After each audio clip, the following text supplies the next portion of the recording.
So what do I need to provide to have the paternity acknowledgement? A private handwritten instrument, clearly stating that Jacob is your son. How can I not feel this way? Think about it. Gabriel sees Marisa and Jacob more often than he does me and Hope. You're Marissa! It's so great to finally meet you.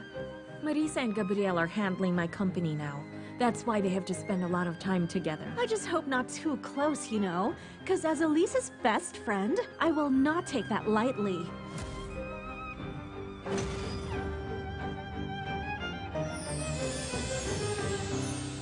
Digicel TV, home of Rugby League. Dial *515# to subscribe.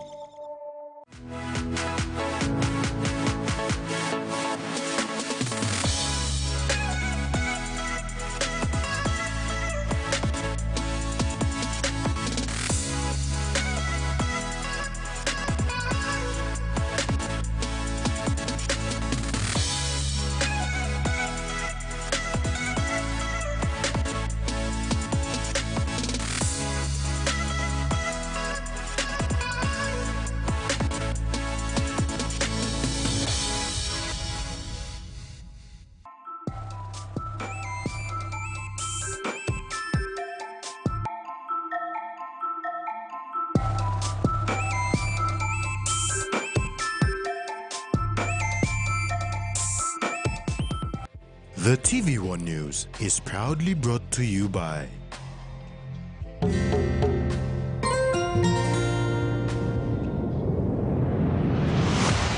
BSP, our bank, our people.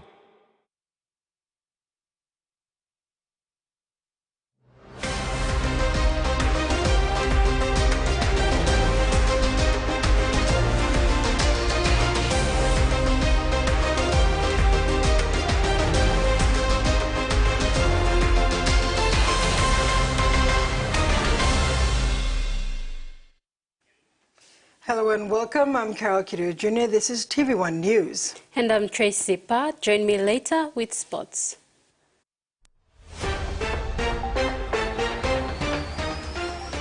In this edition, St. Michael's Lay welcomes new water project, School of Medicine opens week of graduation, and Dabaris hold Gurias to a draw.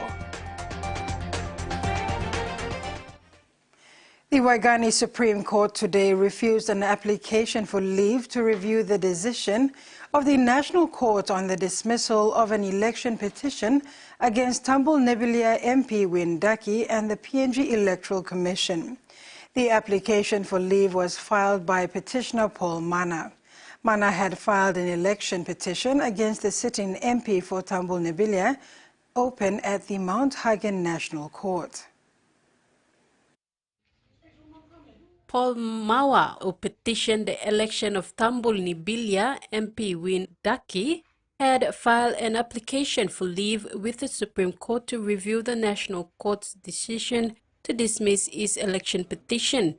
The Supreme Court has refused the application for leave. Mana's election petition against MP Daki was dismissed on November 21, 2023. This prompted him to seek application for leave at the Supreme Court to review the decision. In his application for leave at the Supreme Court, Mawa submitted that his petition in the National Court was dismissed by Judge Jacinta Muri without determining its merit. Mana said this was due to whether or not the election petition should have been filed through the Integrated Election Case Management System or the court registry, which was yet to be determined.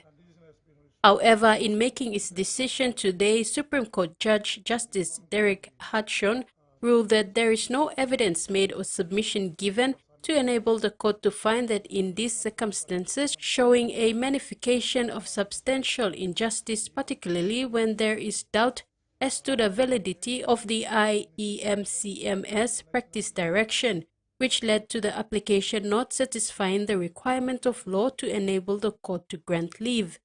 Outside of court, Daki's lawyer Paul Otter said they are satisfied with the court's decision. The National Court dismissed the petition on the objection to competency. Having been satisfied with the decision of the National Court, Mr. Mao filed a Supreme Court review in the Supreme Court and we've argued the application for leave to review before Justice Hudson, and the decision has been reserved. And today the decision was made by the judge, having found that the application for leave to review in the Supreme Court was unmeritorious, and it did not satisfy the requirement of the Supreme Court. So he dismissed the application for leave to review. That paves the way for Minister to deliver to the nation and to his electorate. Minister Daki said this is the first time he was taken to court over his election as MP. Because I think for the first time in appeal in court, I'm 54 years old, 53 years old. I have never been to a court since my mother gave birth to me. I have never gone to a court case. Even the traffic rules, I have never. So I just want to say thank you to Mr. Mawa to take me in a different environment where I can learn some good court term words and like Tracy Pa, TV1 News. More than 200 children living in the vicinity of Gavirahia or Funky Town, as it is commonly known along Tarama Road, shared a meal on Saturday, 20th April, with the youth of Agape Interdenominational Ministry. The food sharing activity was supported by Able Home and Office. Able Home and Office donated 2,000 kina towards the meal preparation, which included school stationery to Gavirahia's youngsters. Feeding children is one activity that youth of Agape Interdenominational Ministry, or AIM, run. Youth leader Atagini is an employee of Able Home and Office. He sought assistance from his employer to support the program. On Saturday, 28th April, AIM youth shared a meal with the children residing at Gavirahia or Funky Town, as it is commonly known, along Tarama Road. The children and youth had a fun time with the sponsors with some song and dance also. Let's give a big hand as they welcome the Able. This is first of its kind event that takes place in this community. This is the purpose that the youths are doing. We want to minister. As a youth ministry, we want to minister to the children. And the way of showing love to the children, that we care for them. We care for our children in the community because the children is the next generation. Jason Bakang, Able Home and Office General Manager for Sales, shared with the children that there are more than 300 million children in the world who do not eat anything for many days. So they are privileged to have homes where they can at least have a meal. Future events, we try to organize on a better way, and hopefully we can provide more. When I say more, at least more than what we are experiencing right now. Pastor Daniel Hewali of Agape Interdenominational Ministry thanked Able Home and Office for recognizing and supporting the community activity of the ministry's youth. He said perhaps next year, with more funding, feeding will cover more communities along the Tarama Valley Road. Meanwhile, Bakang said 2025 will be the 40th anniversary of Able Home and Office in Papua New Guinea. They are preparing to host some major events which will involve the community. He said with more funding next year, they may sponsor community sports activities as well. Frida Kana, TV1 News. Access to clean, fresh water will not be a problem for the patrons of the St. Michael's Catholic Church at Eriku Lane. Under the Digicel Foundation's community grant, the church installed 8 water tanks valued at 50,000 kina. St. Michael's Catholic Church at Eriku Lay takes care of over 100 street children and school dropouts, apart from its parishioners and hundreds of students from the St. Mary's Catholic Primary School. On Thursday afternoon, the parish proudly launched 8 water tanks, 6 9,000 liters and 2 5,000 liters, worth 50,000 kina under the Digicel Foundation's community grant. Father Vinod De Mello was a successful recipient of the 2022 community grant. Father Vinod drew attention to the work of the Sisters of Charity, who take in the sick and those in need from the streets. The water tanks will go a long way in helping them carry out their mission and that of the church. The parish had completed the project last year but due to situations beyond their control, the opening of the water project was moved to this year. The community and students were encouraged to take ownership of the invaluable assets. The Digital Foundation has invested over 8 million kina into Morobe province through the construction of school and health facilities, ambulances, and community and staff grants projects. The Foundation's Community Grants Program, which was launched in 2019, has delivered over 70 grants in 20 provinces. Applications for this year's grants will open in a few months' time. Camila Guare, TV1 News, Leh.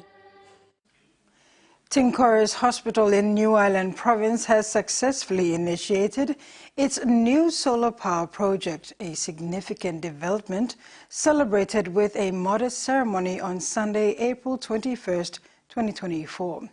Governor Sir Julius Chan, alongside notable attendees, including Hospital Chairman Robin Petili and Provincial Works Manager Colin Dixon, marked the occasion, which promises continuous power supply to the residential area housing the hospital staff. The newly installed solar power at Tinkoris Hospital began operating last Sunday, ensuring around-the-clock electricity to both the hospital and the adjacent residential quarters, predominantly occupied by doctors and nurses. This milestone was achieved after final system checks were conducted, culminating in the evening switch-on event attended by hospital staff, local community leaders, and various officials. Governor Sir Julius Chan expressed his satisfaction with the project's completion and acknowledged the hospital's role within the community. He praised the dedicated efforts of the hospital staff, who have managed nearly 1,900 patients in the months leading up to the previous Christmas. However, he voiced concern over the provincial administration's failure to timely include health workers in the payroll system, promising to address and resolve this issue promptly upon his return to Kavieng. In addition to the solar project, Governor Chan also highlighted several upcoming provincial government initiatives, including significant road upgrades within the Matalai local level government area. His commendation extended to Colin Dixon for his management of these projects and to the hospital's groundskeepers for maintaining the cleanliness and aesthetic appeal of the hospital's surroundings. This development not only underscores the hospital's commitment to sustainable energy, but also enhances the quality of life for its staff and the efficiency of healthcare services provided to the community. The Vanimo Safe House for Young Girls and Established Entities Sphere, headed by the Catholic Archdiocese of Vanimo Sundown Province, is one place that Pope Francis would like to visit when he comes to Papua New Guinea this September. The Safe House is run by the SSVM Sisters and looked after girls from as young as 2. Known as Luan Om for Girls, Vanimo Safe House for Young Girls in Sundown Province is run by the SSVM Sisters of the Vanimo Catholic Diocese. The center housed girls between 2 years of age and 25. Bishop Francis Melly is Bishop of the Vanimo Diocese. He said the Safe House takes care of young girls who have survived all forms of violence and abuse, neither emotionally, physically, or psychologically. Bishop Melly said Pope Francis heard of the Luan Home for Girls and expressed he would like to visit during his 4-day visit to Papua New Guinea in September this year. We have a ministry which not happen in any dioceses in PNG. Safe house for children, young girls, even the youngest is even 1 year or 2 years. They were subject to violence, to abuse, emotionally, physically, psychologically. Bishop Melly said the Catholic faithful in Vanimo are eager to have the Pope visit with them. Vanimo became almost hard to Pope Francis.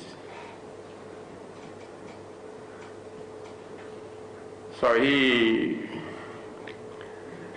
He expressed desire to come to Vanimo, not now, since 2020. On another interesting note, Bishop Melly said Pope Francis have relatives living in the province as well. The reason why Pope went, you all know that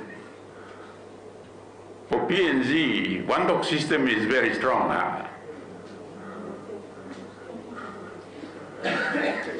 Pope John 23rd, even his uncle, he made him become his secretary, Charles Borromeo. Pope have one dog in Vanimo, so he wants to see them, you know. He said the tentative date for Pope's visit to Vanimo is Sunday, 8 September 2024.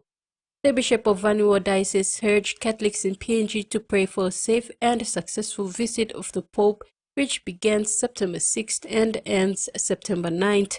Tracy Pa, TVWAN News. You're watching TVWAN News. Over 300 graduate in School of Medicine today. That story and more when we come back.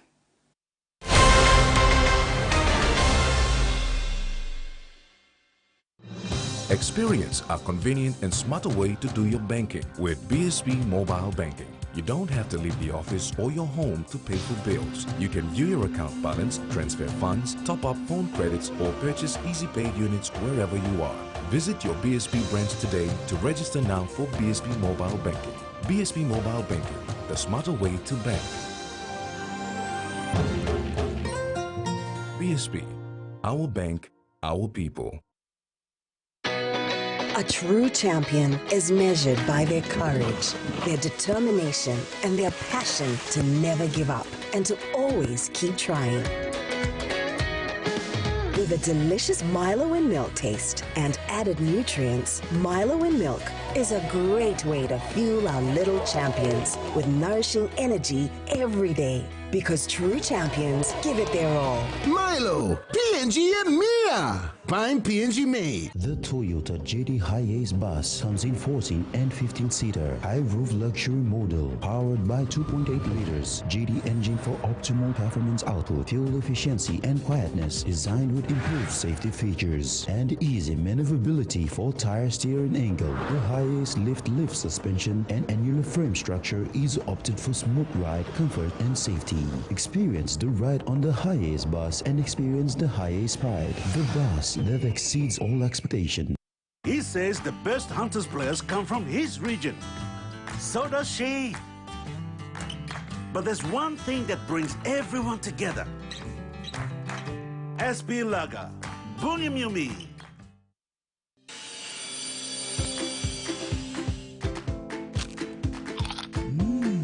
Right across the nation, we eat snacks crackers.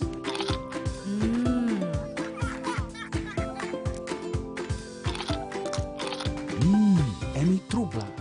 All get a young planalapun, only like him snacks crackers. Only make him here, no PNG, one time lay biscuit company. It's crunchy and tasty. It's irresistible.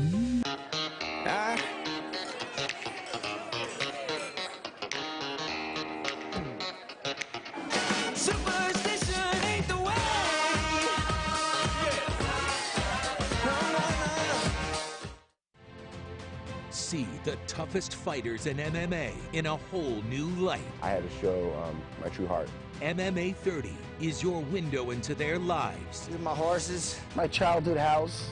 My judo is a huge asset for me. An exclusive all-access pass. We're here for his bachelor party. With your favorite stars of the sport. I would be known as one of the greatest.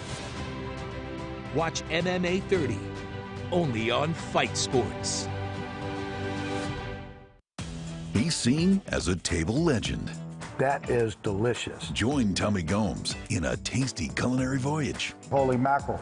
Did I just say that? We're exploring where your quality American seafood comes from. Quality is key. The uglier the fish, the better it tastes. Take a deep dive into America's commercial fishing culture. The Fishmonger. Streaming now on Outdoor.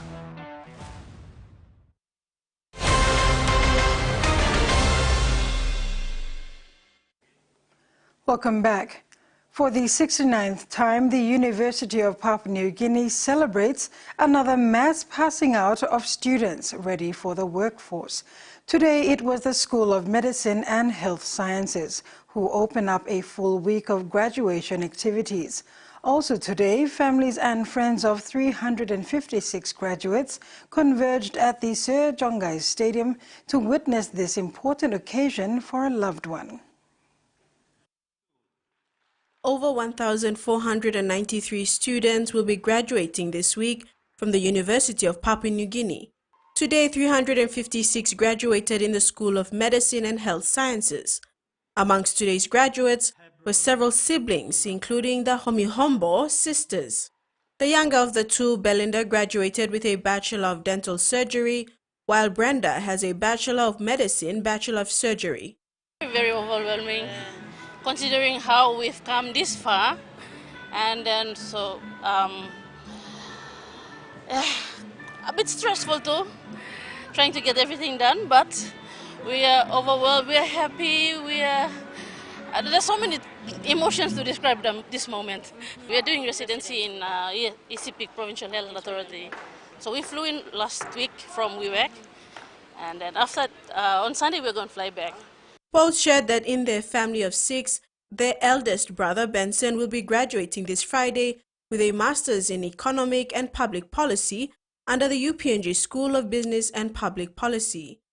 Brenda's father, Penisi Homihombo, retired from formal employment only recently. He said he had been raising his children alone since 2019 because his wife passed away. He was more than relieved and grateful seeing his daughters graduate, with one more celebration to look forward to this Friday. I feel satisfied with what I have done. I was the first district treasurer with the Department of Finance. So I feel that I have accomplished the job required of me. Keynote speaker Prime Minister James Marape was guest at today's event. He shared the harsh reality of lack of doctors and nurses in the country. Remain disciplined, remain focused. You will carry this country 20 years from today, if not earlier, as you step out into PNG. I want to congratulate you for your effort. For medical practitioners, there's a space of employment for you in the public sector, Public Service Department and the Health Department. University Chancellor Robert Igara and Acting Vice Chancellor Dr. Cecilia Nembo reiterated that the health of Papua New Guineans is in the hands of the graduates. 191 women and 156 men. Nurses make up the majority of the women graduates in the School of Medicine and Health Sciences. In the Bachelor of General Nursing and other specialist academic and professional awards for nurses. I believe that nurses are the backbone of health services in this country. Jasmine Erojak, TVWAN News. The School of Medicine and Health Sciences at the University of Papua New Guinea holds the highest number of programs.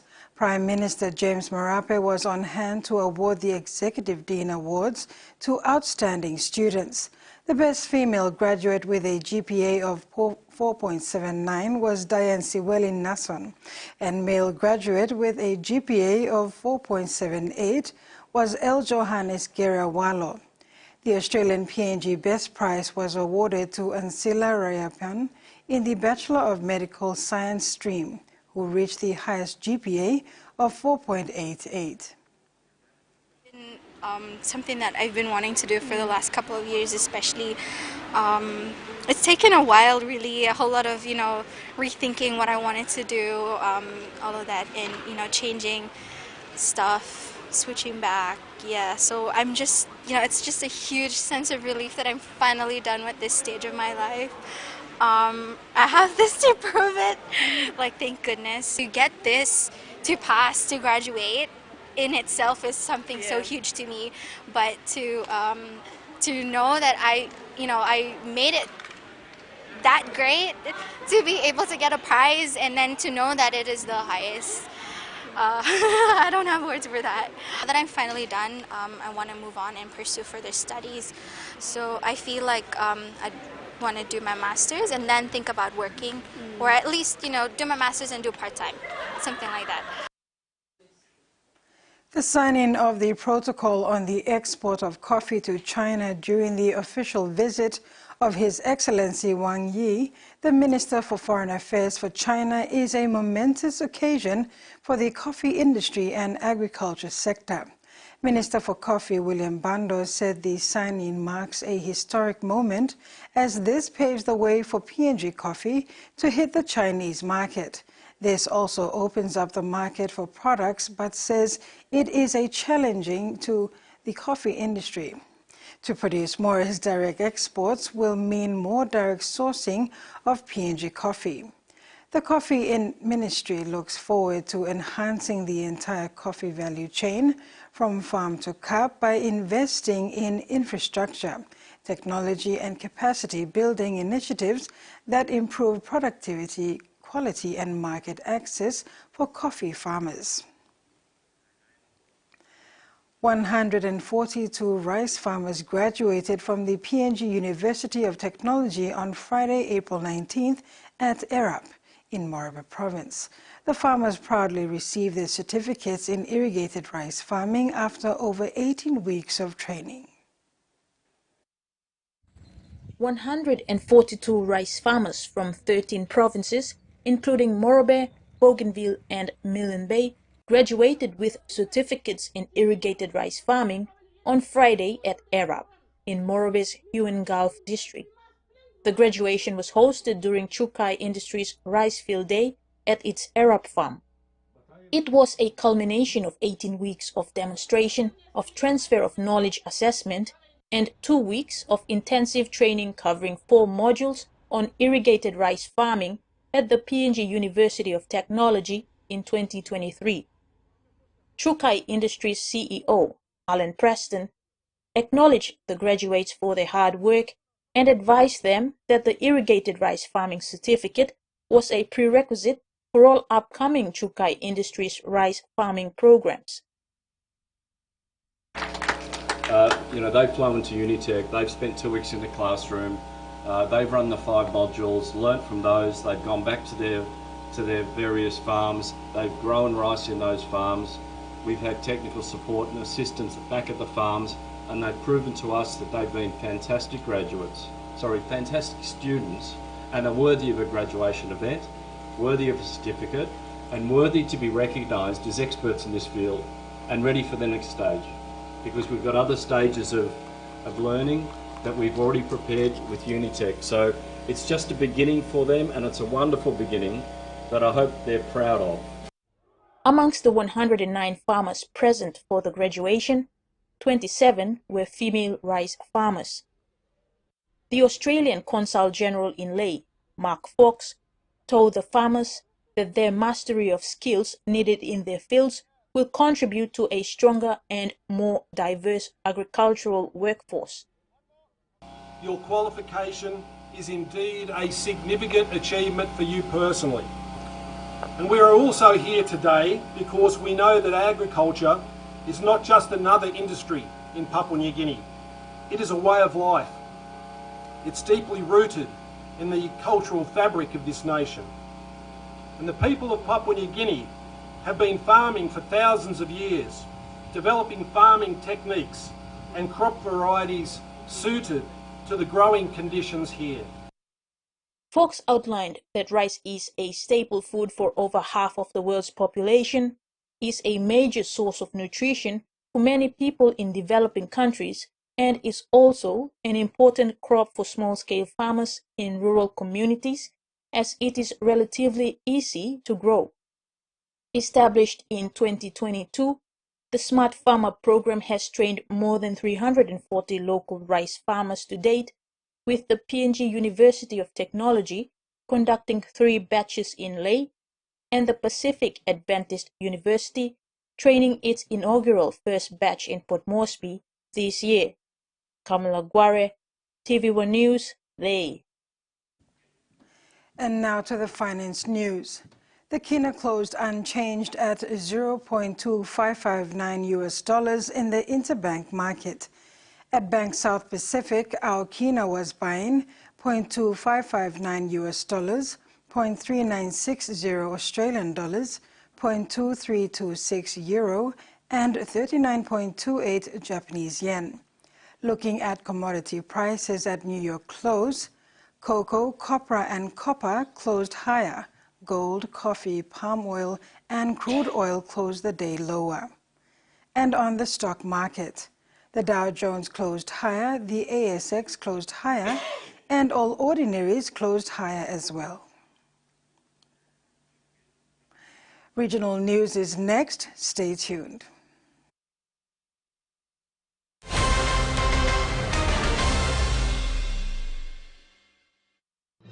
Experience a convenient and smarter way to do your banking with BSB Mobile Banking. You don't have to leave the office or your home to pay for bills. You can view your account balance, transfer funds, top up phone credits, or purchase easy pay units wherever you are.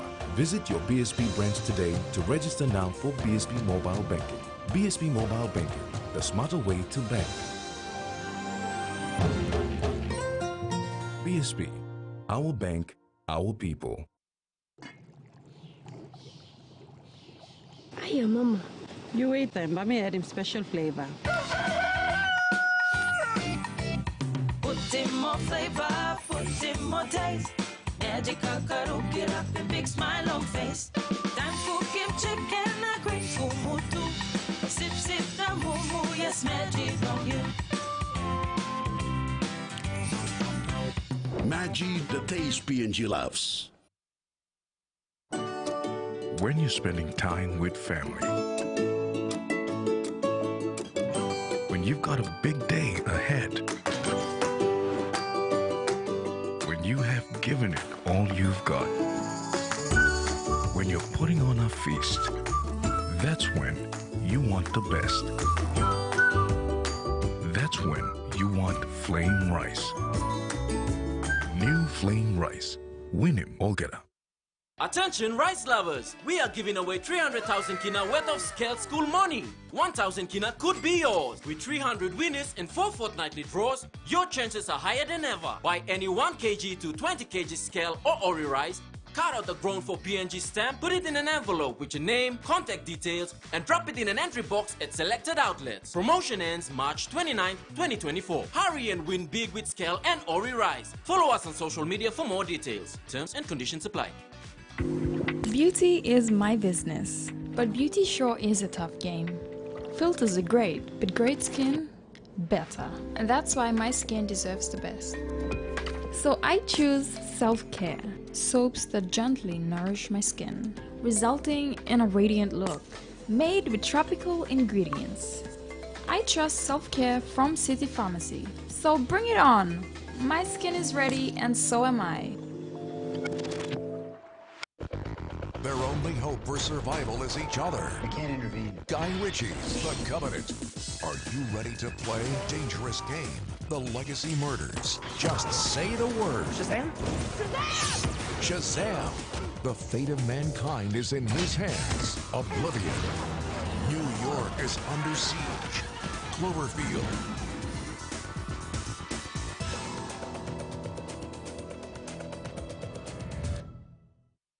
It's the world's largest democratic exercise.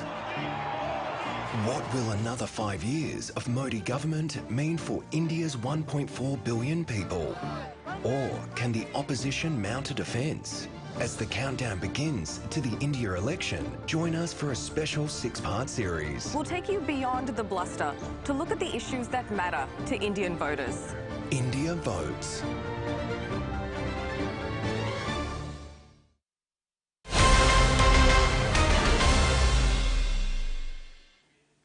Welcome back. A new conscription drive to boost the depleted ranks of Myanmar's military has prompted thousands of young people to flee the country. Southeast Asia correspondent Lauren Day has spoken with some of those taking extreme measures to avoid the mandatory draft. They've asked to remain anonymous. Engineering graduate Thiri never dreamed of a big fairy tale wedding, but she didn't expect to start married life like this. We just got married by signing a paper. We're not able to arrange any celebration with our friends. Thiri is trying to avoid military conscription. By getting married, she should now be exempt, but few trust the junta to play by its own rules. The fear doesn't go away, even after getting married. Therefore, we will move to another country nearby. 26-year-old Snow is also weighing up her limited options. Even the married men with their wives and children can be potentially on the drafted list for military service now.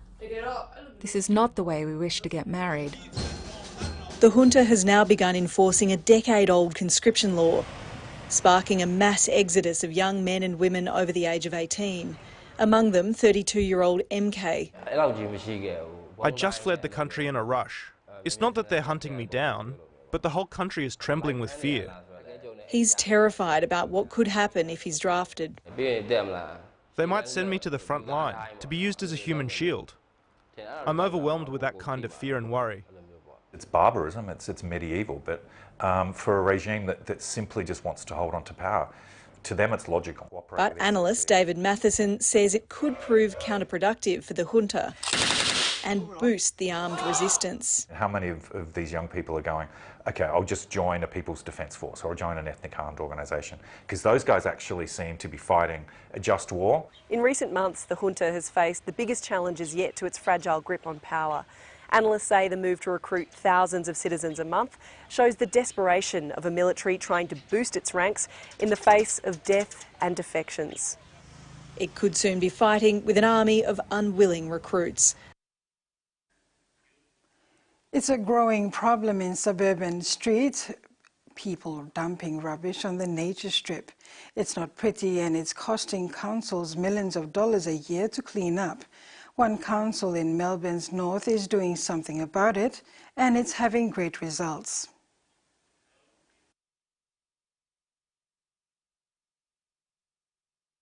These waste warriors have one very important job. Our job out here really is just to get the streets cleaned up. To that end, they patrol Melbourne's northern suburbs. It doesn't take long to find some dumped rubbish. First, there's a bit of paperwork.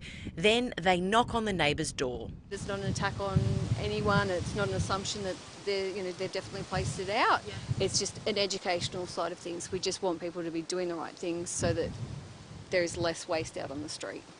If there's no one home, they'll leave a note detailing how rubbish can be disposed of legally. Then they tape up the rubbish. We will re-attend in 2 days to see if it's been removed or not. Most of the time, it is.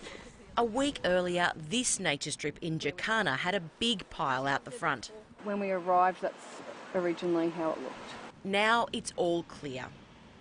Before the waste team got involved, the council would end up cleaning up 95% of dumped rubbish on residential streets. Since the team started last year, the residents are cleaning up more than 75% of cases, saving the council more than $400,000 in 5 months. But it's still a big job. It's a huge issue. It's one of the top complaints which comes through to us as councillors. We know it costs our municipality $4.7 million every year in clean-up costs. The council wants the state government to reconsider recent increases to the waste levy that's charged at the tip gate. The levy has nearly doubled since 2021. I think the intended effect is to reduce the waste, but it's actually costing our council and our community more money to dispose of waste. It's leading to people not doing things the right way. The government says the waste levy funds programs to improve waste management. Brisbane has become the second place in Australia to open a permanent drug checking service. Anyone can have a small sample of an illicit drug tested for free to see if it contains dangerous chemicals. At Bowen Hills in inner city Brisbane, a landmark health service has opened its doors. It allows people who take drugs to find out exactly what's in them. There's a lot of evidence that the drug market's becoming more and more risky. We're seeing a lot more contaminants turning up in sort of unexpected places. Patrons bring in a sample of a pill, powder or liquid for testing by a chemist. Only a tiny amount is needed, about the size of a match head. During testing, a healthcare worker chats to the client about any health concerns they have. We all want our families and loved ones to come home to us at the end of the day or night. And through this service we can work with individuals to educate, empower. If something alarming is found in the substance, not only is the individual told, a wider alert can be made to warn others. If we were to get something that was really high risk, then we can get an alert published on social media channels probably initially within sort of 2 hours of us identifying that. Australia's first permanent drug checking site in Canberra tested more than 1,200 samples in just over a year of operation. About half the specimens contained unexpected substances, showing dealers often dilute what they're selling. Well, we'll continue to crack down on those trafficking drugs and particularly the organised crime behind that. But this is all about taking care of Queenslanders and keeping them safe. The service has the support of Queensland Police. Under an agreement, officers are not to conduct unnecessary drug checks on people at this site. It'll be open on Friday afternoons. A second Queensland testing site will be set up elsewhere in the coming months. Back home, the Royal Papua New Guinea Constabulary has in place new cutting-edge technology to test suspected illegal drugs known as TrueNarc handheld narcotics analyzer device. This device is portable and provides instant results. It is most effective when suspected narcotics are found on drug dealers and users, as well as for larger-scale drug raids. According to Police Commissioner David Manning, the illegal use of extremely dangerous drugs such as methamphetamine is increasing in PNG, and police need such tools to curb its widespread use.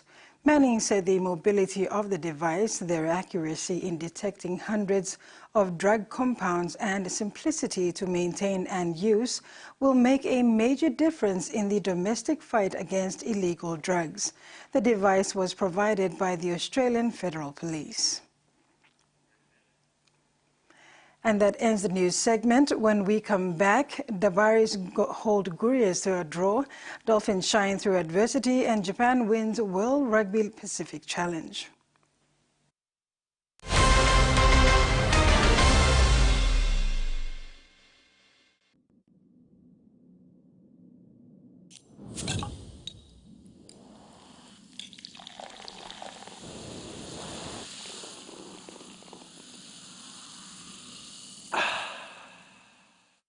New Fabuloso multi-purpose cleaner with an irresistible fragrance that lasts all day long, creating a field of flowers in every corner of your home with an irresistible fragrance that lasts and lasts all day long. Fabuloso, irresistible fragrance.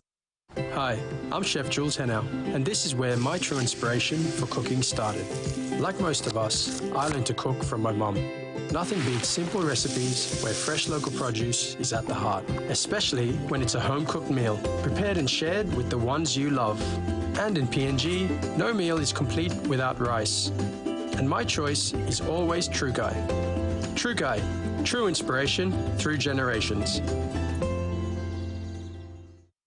Ayubong im kain heavy long walkabout blong you long display ground. Tasol also one pla public servant, healthcare, life insurance na family security blong you emi big plus something throw. National Public Service New Care Association or PSNA. Emi partner blong you long healthcare, life insurance na too long strong in financial security blong you. One time PSNA, you na family blong you by kisim good plan na quality service. Abayun up to long buy him all bill blong you one time smart card ID blong Mipla. Join in Public Service New Care Association now. Long wana Mipla, it can look out in destiny blong you. PSNA, I mean partner blong you. Long look out in health blong you now. Long come up in good plus sit down blong you. Long behind time.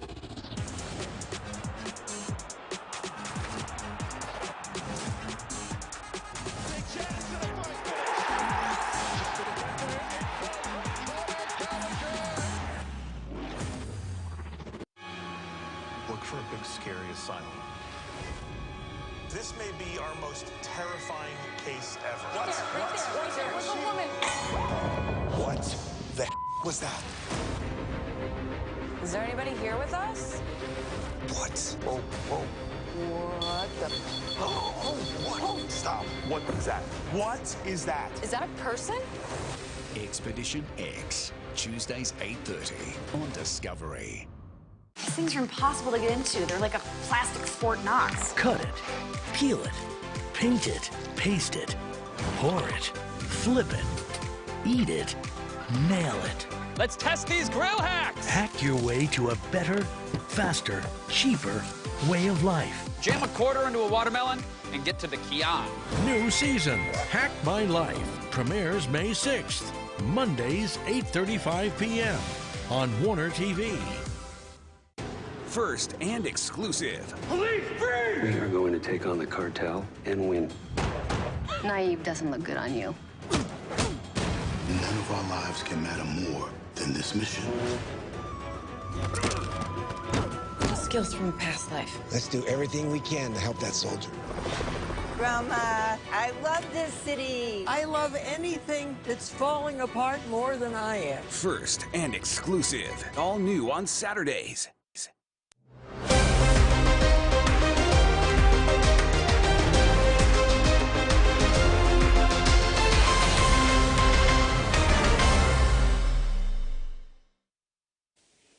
Welcome back. Gas Resources Central Dubarry's almost pulled off an upset over the flamboyant East New Britain. Hagma Gurriers holding them to a 12-all draw at full-time in round 2 of the Digicel ExxonMobil Cup on Saturday at the Santos National Football Stadium. Gurriers always had the woods on Dubarry since entering the semi-professional competition in 2019. However, on Saturday's showdown, the Barries were a different outfit. Going into their 5th season since they got accepted to the National Rugby League competition, the Diesel ExxonMobil Cup, Central Dubarrys may have turned the corner, going from easy beats to a more competitive playing group that is ready to give the competition a real red-hot crack in 2024. If anything, their courageous performance last weekend against heavyweights Gurriers must not go unnoticed as they built momentum at the back of an intense preseason that saw several marquee players joining the camp this year. The Barries took the more fancied Gurrier side with a strong defensive mindset to unsettle their game plan, forcing them into errors. Gurriers did not panic though and kept peppering the Barries line, but all to no avail. Gurriers got 2 easy points from a penalty earlier for a 2-point lead before the Barries hit back with a classic try to Matthew Wave to hit the lead 6-4. Imposing back rower and man of the match, Simon Johnson got the Gurriers back in front with a converted try to take the lead. A silly penalty by Gurriers right in front put the Barries back on equal terms 8-all to half-time. Both teams displayed their craft in attack with a lot of energy, speed, skill and agility in their set plays that kept their fans on the edge. Both teams put in a lot of effort and held their line well for majority of the second half and could only manage a try each, with Junius Guan scoring for Gurriers and Garo Voro for the Barries to close out the epic match at 12-all. Both coaches were happy to take the 1 point, adding there was a lot of work to do in attack, mainly completion rate and execution. There's a lot of six play during our in goals and it causing us, my boys, to defend, and we don't have enough time to attack through the try lines. Yeah, very good game, but we made a lot of mistakes, so we go back and we're going to work on it. Terry Longwood, TVWAN Sports. The Bantio coach Redcliffe Dolphins outfit put on a clinical second-half performance to outclass the PNG Hunters 39-20 to retain the St. Joyce Cup and cement the second spot on the QRL Host Plus Cup points table after round 6. The Hunters build a positive vibe at training, leading up to Saturday's clash. Hunters were in control at one stage and led 20-12, only to be hunted down by the fast-finishing Dolphins side. Humid conditions in front of their local fans, the Dolphins showed a lot of resilience and character to silence the noise from the stands, producing some freakish tries at the back end of the fiery encounter that led to the Hunters' demise. Dolphins scored 7 tries to 4 Hunters. Former Broncos, Souths and West Tigers star and Dolphins coach Ben Teo admitted it was a tough day for his boys, but praised them for standing up when it mattered the most amidst adversity. Teo admitted it's tough with some pretty bruised bodies out there, but happy to entertain the crowd as well. Oh, look, it was a big travel day yesterday, and we prepared well for this game. We knew it was going to be tough and physical. So, look, I'm glad we've had a good pre-season and a good few rounds. So, look, it's tough. There's some pretty bruised bodies out there. Yeah, I think when we started completing a couple of sets and getting to our attacking points, I was pretty confident in us. Look, we're a team that seems to like adversity and like to get down on the scoreboard and come back and entertain the crowd. So I'm glad everyone had a good time today. Dolphins captain Max Bailey was a relieved man after a grueling match, but gave credit to his boys for the great effort. Bailey said they got a lot of depth in their squad this year, but also faced adversity through several key players out with injury. A little bit different conditions that we're used to back down home, but yeah, we got a bit rolled in the first half, but we started putting a few sets together back in the second half and got a few points, so yeah, we ended up getting away with it. As you said, we got a lot of depth. We've been tested with a few injuries so far. We've faced a bit of adversity and we still keep finding ways to win. So, you know, it's early in the season, it's only round 6 or 7 or whatever it is, but yeah, the signs are looking pretty good so far. It was a bitter end to what was seemingly a positive week for PNG Hunters coach Paul Ayton. The fact that the Hunters were 2 from 2 with a bye and having a strong home advantage. He had faith in his side that they would topple the second-place Redcliffe Dolphins in round 6 of the 2024 Host Plus Cup on Saturday in Port Moresby. But all the positive vibes during the week came crashing down in the second half. The Dolphins ran in 5 unanswered tries back-to-back in the second half, but to rub salt to the wounds, Dolphins halfback Joshua James took a practice field goal which felt unnecessary, but it went in anyway, hence the result 39 points to 20 at full-time. Terry Longwood, TV1 Sports. Japan Rugby has won the World Rugby Pacific Challenge 2024 title following an 11-try 65-15 convincing win over Tonga A at Apia Park on Saturday. It was their 3rd straight bonus point win of the tournament, having defeated Manuma Samoa 48-5 and defeating champions Fiji Warriors 45-43 in the first 2 rounds. Coaches from the participating nation's senior test teams were present at the World Rugby Funded Tournament, which features predominantly under-20 players as they look to unearth test stars of the future with some superb attacking rugby. Japan raced into a 31-0 lead, but Tonga A showed resilience to fight back and scored 3 unanswered tries in the final 10 minutes of the half. The momentum continued to be with Tonga A at the start of the second period after they turned around 31-15 areas. But once replacement prop Musuki Urare burrowed over from a tap-and-go penalty on the 55th minute, that was only ever going to be a one-winner. Further tries followed regularly after that, with 3 more players coming off the bench and scoring. Yuto Akiyama and Ashai Doi made an impact on the scoreboard before Keiji Sato helped himself to a late double to take his tally for the tournament to 5 from 3 appearances. While disappointed to lose their grip on the trophy, Fiji Warriors could at least console themselves with a 2nd place after a 43-18 victory over Tonga A in their final match. Winger Kohaku Obisawa scored a hat-trick inside the first half an hour as Japan's Electric Backs put on a show against the Tonga A side, who had their moments in another free-flowing game where attack dominated defense. Fullback Yoshitaka Kiyase scored his 4th try of the tournament to get Japan 15 up and running. Terry Longwood, TV1 Sports.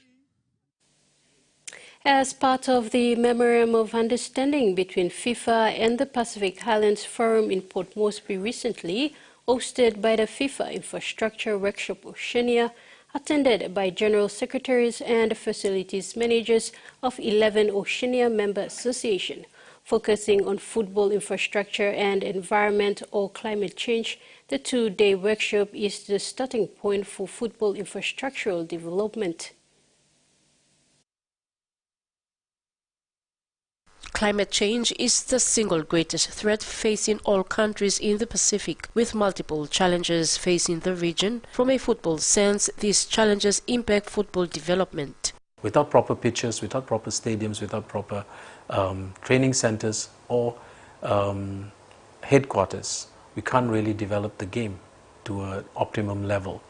And with regard to building infrastructure, what's next is important is the maintenance of the infrastructure and ensuring that it adheres to FIFA's climate strategy. FIFA has worked together with member associations to rectify some of these issues, and under the FIFA Forward program since 2016 has invested $21 million in infrastructure development into the Oceania region. It is the aim of the workshop to result in stakeholder engagement to allow members associations to leverage all available support and maximize the positive impacts on the people, their region and the environment. Specifically, the workshop touched on facilities maintenance and highlighted the importance of safeguarding sustainability and accessibility. As part of these, member associations have been given the tools to develop a robust maintenance strategy with an operational plan that is well-resourced and tailored to their needs. Susan Oriape, TV1 Sports. Australia's Olympic soccer hopes will rest solely with the Matildas after the men failed to qualify. The Holy Rose were held to a goalless draw by host Qatar in the final group match in the Under-28 Asian Cup, which serves as the Olympic qualifying tournament, leaving them with 2 points and no goals from their 3 matches. Australia pressed for much of the match and created a series of changes, but they were unable to make those changes count. For Australia to qualify, they not only needed to win, but for Indonesia to lose. Instead, Indonesia, who had beaten Australia 1-0, beat Jordan 4-1. Australian 54-kilogram boxing champion Tania Anchigari has held a rapid race since starting the sport in 2019 and will make an Olympic debut in Paris. Tiana Echagaray is now one of Australia's fiercest fighters. But when the 30-year-old started, something was holding her back from reaching her full potential. Before I had a nutritionist, I was definitely underfueling, and I think it was mainly just because I was trying to keep an eye on my weight. I was just training very dehydrated, fatigued, lacked a lot of energy in my sessions. I was just focused on the work and just trying to work hard in the sessions as best as I could, and thought, you know what, if I'm feeling so terrible, it's because I'm just not working hard enough. It's common for athletes to not eat enough to match their output, which can lead to energy deficiency. And has a whole host of health and performance detriments that can come with it. So things like menstrual cycle, bone health, stress fractures, gastrointestinal symptoms like bloating, constipation, and immune downregulation, though. So athletes can be more at risk of getting sick. Then on the performance side of things, you can also see a reduction in endurance, strength, training response as well. Athletes also need to understand what nutrients to eat and to ignore stigmas. Around when I was about 16 to say 21, I was really strict with what carbs I was putting into my body, which I actually look at now, and it actually really did work for me. You know, there's so many negative connotations on carbohydrates. They're going to make you fat, they're going to make you swollen, they're going to make you bloated, where in fact it actually really helps with recovery. I think in terms of talking about food, we want to try and avoid black and white thinking. So foods being labelled as good or foods being labelled as bad. The amount of food and timing of meals is key too. But while elite athletes may have access to that information, it doesn't always filter down to younger competitors. I know that some of these younger girls, they probably have no idea what to eat on a game day or what to eat for breakfast. But when when they do get educated on it, their performance is going to be a lot better. Iron deficiency affects many sportswomen, including Ichagare, and there are added challenges for athletes in weight-based sports like boxing. I think you really have to start early when it comes to making weight. You don't want the fight to be, about making weight and against the scales. You want the fight to be about, the fight itself and what you're going to do in the ring. My biggest recommendation here is to seek advice from a sports nutrition credentialed professional. I can see how people can develop a really unhealthy relationship with food, because if we're consistently counting calories and having that at the forefront of our mind, we become so obsessive about everything that we're eating. I think I've managed it pretty well. I think the biggest thing is just really communicating how you're feeling about these things, because you'll find that a lot of people in the sport have experienced the same thing. Ichagare will make her Olympic debut in Paris, knowing she's done everything she can to perform at her peak. That's it for sports. Over to you, Carol. Thank you, Tracy. And now to the weather forecast for the main centers for the next 24 hours.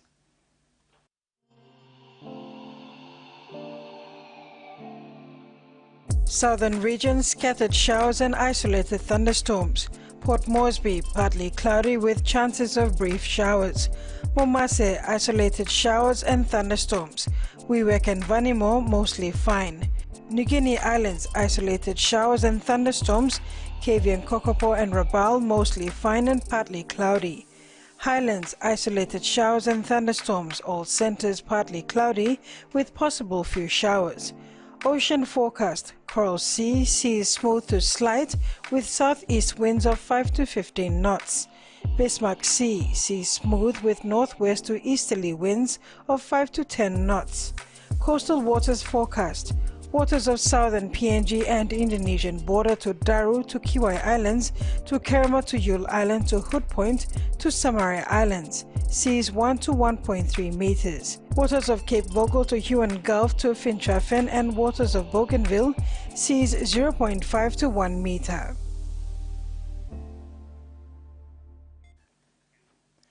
And that ends another edition of TV1 News. Have a pleasant evening. Bye for now.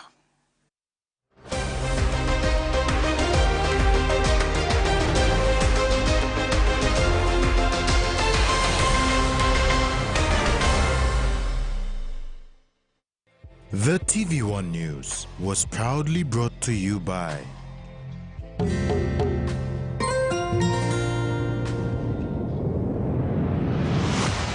BSP, our bank, our people.